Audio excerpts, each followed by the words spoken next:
प्रहलाद जी की रक्षा करने के लिए स्वयं नारायण नरसिंह बन गए। खंभे में से भगवान प्रकट हो गए। नरसिंह भगवान की माता जी का नाम बताओ तो कोई नहीं बताएगा, पिताजी का नाम बताओ तो कोई नहीं बताएगा। क्यों? बिना माता पिता के ही प्रकट हो गए। अरे वो तो जगत पिता है, वो किसी को पिता बना ले, किसी को माता बना ले, वो माता भी है, वो पिता भी है, उसी सारा संसार है। तो जरा बताओ, खंभे से अगर भगवान प्रकट होता है तो कल प्रकट होता था तो आज भी होना चाहिए, पहले प्रकट होता था तो अब भी होना चाहिए। तो आज होते हैं क्या?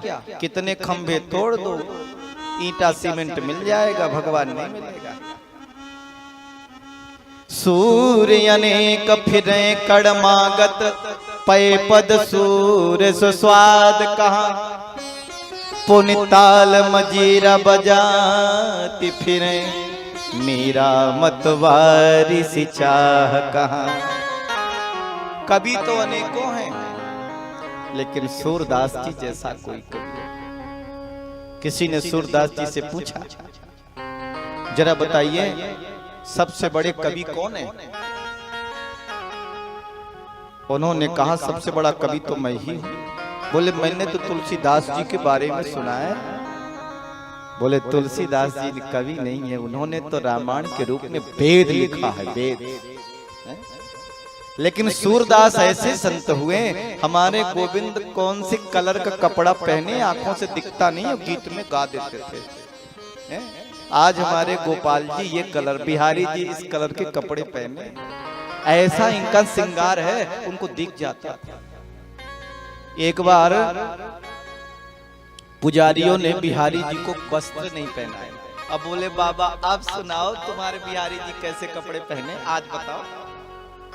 तो सूरदास जी ने गाया, आज मेरे गोविंदी नंग धड़ंगई हैं, आज कपड़े ही नहीं पहने, पहनाए नहीं। दिख जाता था उनको, कहने क्या। ऐसे सूरदास। एक बार बादशाह अकबर ने सूरदास जी को बुलवाया। अब कहा कुछ मेरे लिए पंक्तियां लिखिए। सूरदास जी ने कहा गोविंद के सिवा मुझे दूसरी कोई पंक्ति आती नहीं, किसी के लिए कलम मेरी चलती नहीं, जबान मेरी चलती नहीं। अच्छा तो उन्हीं का सुनाओ। और जब सूरदास जी ने भगवान गोविंद का सुनाया तो बादशाह अकबर बहुत प्रसन्न हुआ।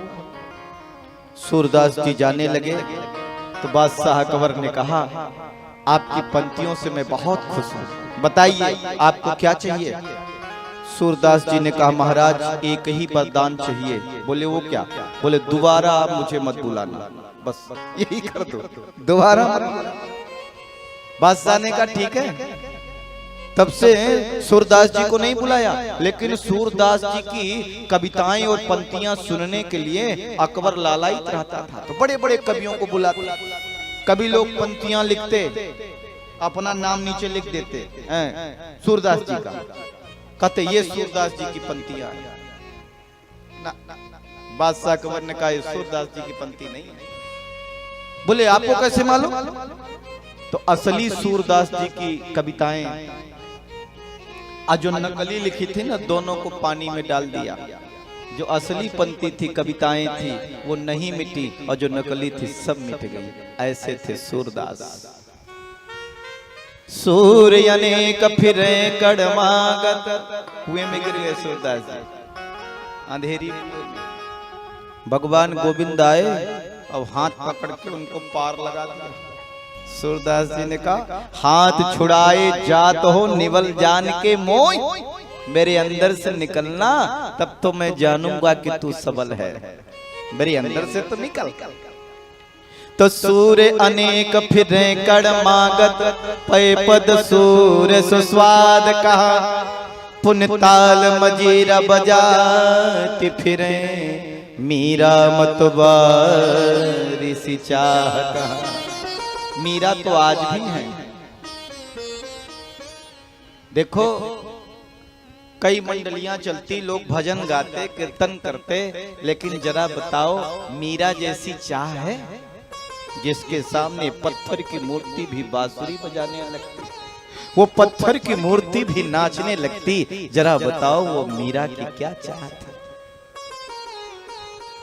सिया राम कथा कितनों ने लिखी, तुलसी जैसी मर्याद कहा।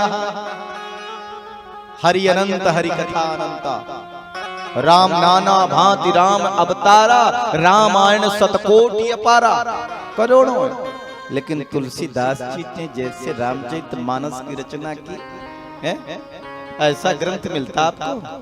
तो श्री राम कथा कितनों ने लिखी, तुलसी जैसी मर्याद कहा।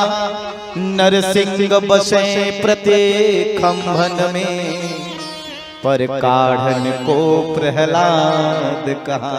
भगवान आज भी प्रत्येक खंभों में कण-कण में विद्यमान है, लेकिन निकालने वाला प्रहलाद नहीं है। वो भक्त प्रहलाद आ जाए तो आज भी भगवान खंभे से प्रकट हो सकते हैं। प्रहलाद जैसी हमारे अंदर भक्ति शायद नहीं है। प्यारे भाई बहनों, प्रहलाद जी से भगवान ने कहा वरदान मांगो, तुमने बड़ा कष्ट सहा।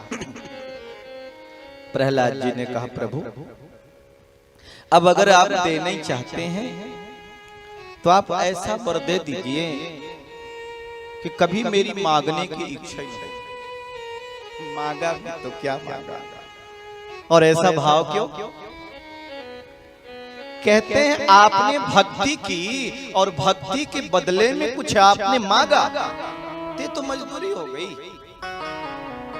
मजदूर आपके यहाँ काम करने आता, आपने उसको पैसे दे दिया, है उसकी मजदूरी। ये फिर भक्त और भगवान की बात कहां से रह गई? फिर भक्त कहां रह गया है? आपने भक्ति की, भगवान प्रकट हुए, हमें ये दे दो, ये दे दो। इसका मतलब जो जप कर रहे थे गिन रुपए के हिसाब से गिन करके भगवान ने दे दिया, ले। पंडित जैसे जप करते, जजमान जी क्या करते? बोले महाराज लो ये दक्षिणा लो, अब आशीर्वाद दो, जो जप किए हो हमारा भी कल्याण हो। महाराज जी कहते आयुष्मान भव, कल्याण होगा। क्या मतलब है? कहते हैं जो भक्ति होनी चाहिए ना, वो निस्वार्थ होनी चाहिए, स्वार्थ नहीं होना चाहिए, छल कपट नहीं होना चाहिए, द्वेष नहीं होना चाहिए। अगर ऐसी भक्ति कर लो फिर कमाल हो जाए।